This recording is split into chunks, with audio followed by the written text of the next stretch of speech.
Hey guys, welcome back to my channel, and if you're new here, it is so great to have you. I'm Antoinette, a New Zealander living in the beautiful wine region of Lower Franconia, Germany. A couple of weeks ago, I made a video talking about some regular everyday German things that would be considered a luxury in New Zealand.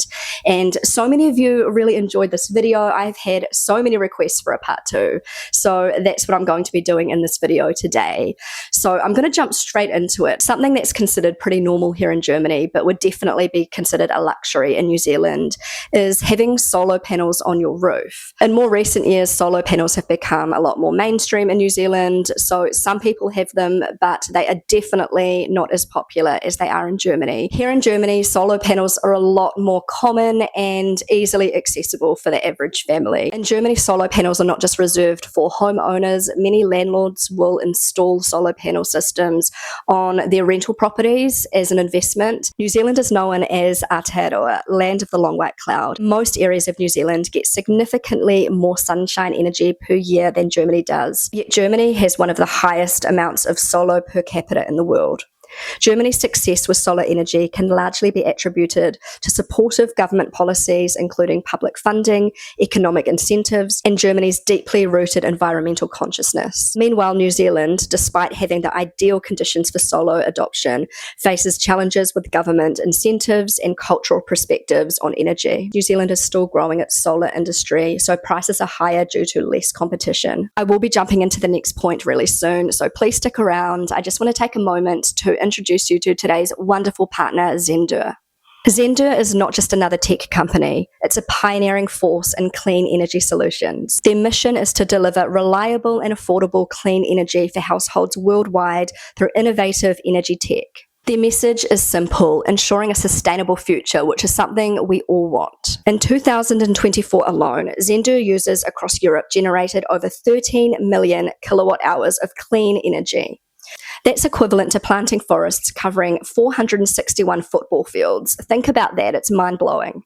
80 years ago, a global movement called UNESCO was born to promote education, science, and culture. Zendure were proud to partner with UNESCO for World Engineering Day for Sustainable Development, which was recently celebrated on March the 4th of this year at UNESCO's headquarters in Paris. Under the theme Shaping a Sustainable Future Through Engineering, this event united engineers from around the globe. Zendure's motto is Your Energy, Our Future, which aligns perfectly with the United Nations goals of affordable and clean energy. With products like the SolarFlow 800 Pro and the SolarFlow 2400 AC, you can generate and store your own renewable energy. Imagine cutting down on your energy bills while contributing positively to our planet. In fact, using these systems can reduce household energy costs by up to 30%. With the balcony solar solutions from Zendure, even those living in small apartments can have access to solar power. Their plug-and-play design means no professional installation is needed. You can set it up all by yourself. Together, we can shape a sustainable future by adapting clean energy solutions like those offered by Zendure. As we celebrate this incredible partnership between Zendure and UNESCO, remember that every small step counts towards creating a cleaner world. If you're inspired by clean energy solutions, I will leave more information in my video description below.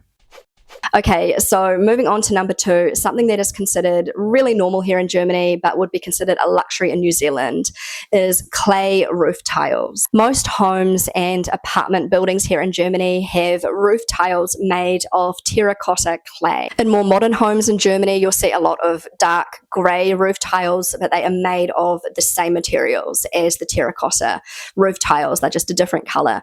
But for the most part, most homes, at least in the area of Germany where I live, has these terracotta roof tiles. If you're looking from a bird's eye view at the little town where I live, you will just see terracotta tiles for miles. And this is something very normal in Germany, and most people have these roof tiles, whether they own the home or apartment or whether they're renting. New Zealand homes are not typically built with traditional clay or concrete roof tiles due to a combination of factors. Metal roofs, especially long-run metal, are more common due to their durability, affordability, and ability to withstand New Zealand's varied climate activity. So my husband told me one thing that he noticed pretty soon after arriving in New Zealand is that so many of the New Zealand homes had these tin roofs, which he never saw in Germany. And to me, it was just something so incredibly normal. Even some of the really fancy homes in New Zealand have these tin roofs. Tin roofs on homes are just so typically Kiwi, and I just absolutely love the sound of rain on a tin roof when you're falling asleep. You just can't beat that. So you do see the occasional clay tiled roof in New Zealand, but it is something really rare, and it would be considered a luxury. Some of the really expensive flash mansions in New Zealand have the European style clay tiles on their roof, but it's something really rare and it would be considered a real luxury. Initially, I thought this just all came down to the price of the tiles. It would cost a lot to import these tiles to New Zealand.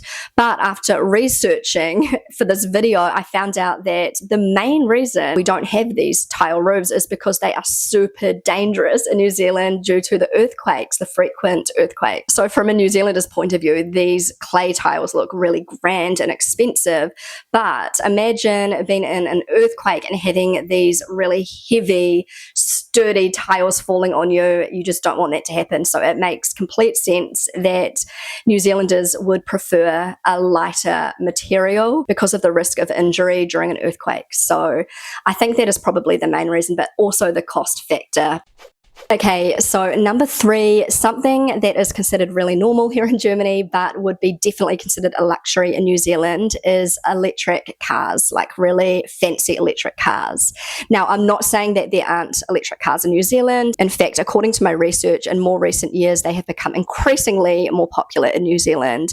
But you don't see a lot of electric cars, and the people who do own electric cars are considered like the wealthy people of New Zealand. In Germany, on the other hand, so many people have electric cars. I would say on my street alone, there would be 5 families who have electric cars, and it's just something that I'm so used to seeing, and it's considered something really normal. It's not something reserved for the super rich. I did find out that a lot of people who have these really fancy electric cars are actually leasing their cars, so they're not actually owning that car. I'm not entirely sure how it works, but they lease out this car and sort of pay rent on the car for a certain period of time, and then they, give the car back and swap it over for a different car, which they will lease, which I think is a really cool concept. Also in Germany, there's often more government support and incentives for electric vehicle purchases, along with a more developed infrastructure. So basically, New Zealand has a much smaller market in regards to electric vehicles because of shipping costs and import taxes. It's definitely far less accessible for the average person in New Zealand to have an electric vehicle. Okay, so number 4, something I have mentioned quite a lot in my videos, but it is very appropriate for this video today. Something that is considered a luxury in New Zealand, but is really normal and just an everyday normal thing that most Germans have, is double glazed windows. So in New Zealand, the average home, I'm not talking about modern, newly built homes, but the average older home in New Zealand has single glazed windows. And that is one of the reasons why New Zealand homes, I've talked about this a lot, but this is definitely one of the reasons why New Zealand homes can be so incredibly cold in the wintertime, because they don't have decent double glazed windows. In Germany, most homes don't just have double glazed windows. Many homes have triple glazed windows. All of the newly built homes in Germany have triple glazing. You will never see a house in Germany that has single glazed windows. Never. The New Zealand government have recognised that there is a need for double glazed windows, which is why all of the newly built homes have to have double glazing. But so many homes in New Zealand have single glazing. My mum recently actually had all of her windows replaced, her single glazed windows, and she only has double glazed windows in her home, which has made such a difference. Our home here in Germany has triple glazing, which is pretty standard. Most German homes, as I said, have either double or triple glazed windows. This is not a luxury. This is just something all homes have. Whether it's a government-owned housing complex or a mansion, every German home or apartment will have at least double glazed windows. Okay guys, so last but not least, something that is considered a luxury in New Zealand, but it is standard, something totally normal in Germany, and that is really good quality bread. So in New Zealand, we consider that white loaf of pre-sliced bread to be bread, and in Germany this would be considered toast, not bread. It doesn't even deserve the title of bread, and most Germans don't even eat it. So in New Zealand, the average family will buy these loaves and, you know, call it bread, consider it bread, and yeah, it's just something normal in New Zealand.